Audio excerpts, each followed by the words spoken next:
Assalamualaikum warahmatullahi wabarakatuh.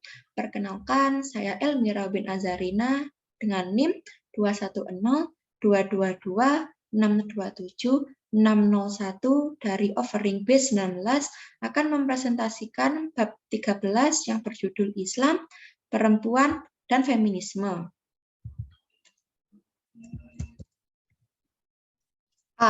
Sebagai awalan, saya akan menjelaskan tentang nasib perempuan pada saat pra-Islam. Sebelum datangnya Islam, kondisi perempuan di peradaban besar sangatlah menyedihkan. Yang pertama, ada kondisi perempuan saat peradaban Yunani. Perempuan kalangan atas disekap di dalam istana, sedangkan perempuan kalangan bawah mereka diperjualbelikan. Perempuan yang sudah menikah pun sepenuhnya di bawah kekuasaan sang suami.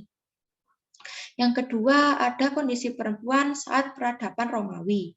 Perempuan di bawah kekuasaan ayahnya dan jika sudah menikah, kekuasaan akan pindah tangan di tangan suami. Perempuan akan diusir, dijual, dianiaya, dan bahkan juga dibunuh. Yang ketiga, ada peradaban Hindu dan Cina. Hak hidup perempuan akan berujung kematian. Ketika perempuan yang suaminya meninggal, hidup istrinya pun akan berakhir dan harus dibakar hidup-hidup saat suaminya juga dibakar. Sementara itu, dalam ajaran Yahudi, perempuan disamaratakan dengan pembantu. Perempuan juga dianggap sebagai datangnya malapetaka. Selain ajaran Yahudi, pada zaman jahiliyah pun perempuan dipandang rendah. Karena seorang bapak merasa malu jika istrinya melahirkan bayi perempuan, sehingga bayi perempuan tersebut dikubur.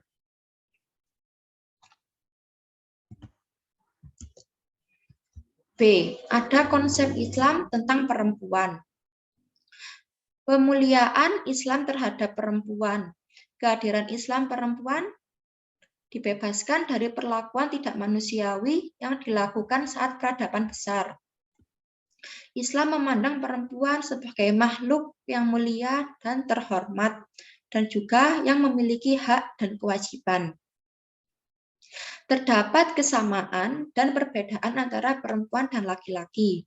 Yang pertama, ada kesamaan kedudukan perempuan dengan laki-laki.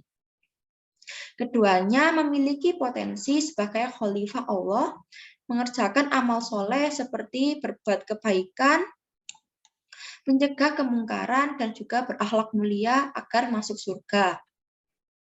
Yang kedua, ada perbedaan perempuan dengan laki-laki. Perbedaannya antara lain dalam hal aurat. Islam mewajibkan perempuan menutup seluruh tubuhnya kecuali wajah dan telapak tangan. Sementara aurat laki-laki hanya pusar sampai lutut. Dalam hal keluarga, laki-laki menjadi pencari nafkah, sedangkan perempuan bertanggung jawab pada keluarganya. Yang ketiga, ada hak perempuan. Perempuan memiliki 3 hak utama sama, yaitu hak politik seperti memimpin suatu perang, seperti istri Nabi Muhammad, yaitu Aisyah. Hak bekerja seperti bekerja untuk membantu ekonomi keluarga, dan hak belajar seperti memperdalam ilmu pengetahuan. Selain itu juga bermunculan ayat dan hadis misoginis yang meremehkan perempuan. Sebagai contoh, tidak akan beruntung suatu kaum yang menyerahkan urusan mereka kepada kaum perempuan. Hadis riwayat Al-Bukhari, Ahmad, dan An-Nasa. Hadis tersebut memaknai kepemimpinan lebih tepat dipegang oleh laki-laki dalam urusan berkeluarga.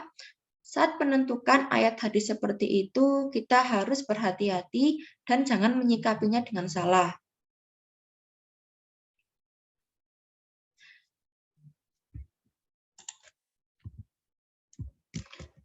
C. Ada sejarah dan ragam feminisme.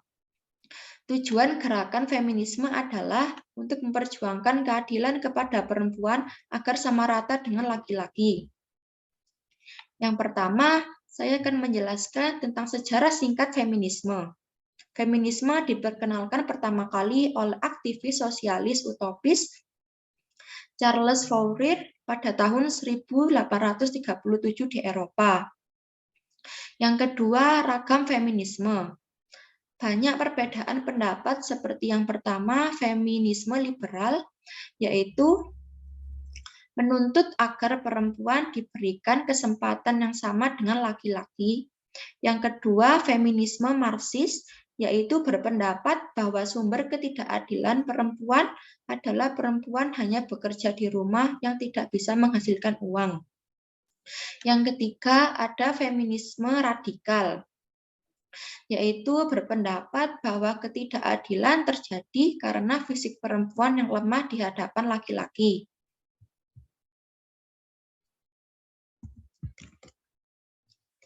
D. Ada pandangan Islam terhadap feminisme.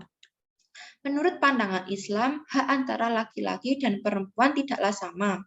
Allah Subhanahu wa Ta'ala menciptakan laki-laki dan perempuan dengan kondisi dan fungsi yang sangat berbeda, seperti yang pertama, kondisi fisik. Kondisi fisik keduanya tidaklah sama, seperti dari anggota tubuh bagian luar dan anggota tubuh bagian dalam. Yang kedua, ada kondisi biologis. Susunan saraf dalam anggota tubuh keduanya jelas ada perbedaan. Yang ketiga, kondisi psikologis. Watak perempuan lebih perasa dan sensitif, sedangkan laki-laki lebih emosional. Kritik terhadap feminisme.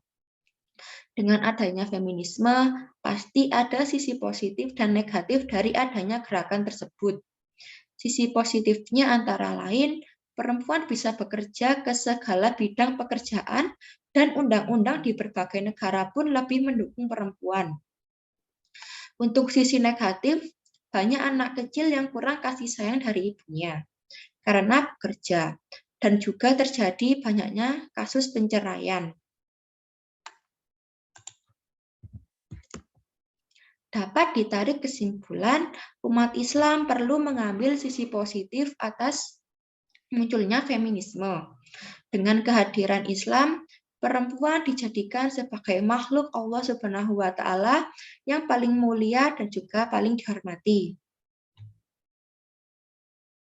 Sekian yang dapat saya sampaikan. Saya mohon maaf apabila ada tutur kata yang salah. Wabillahi taufik wal hidayah. Wassalamualaikum warahmatullahi wabarakatuh.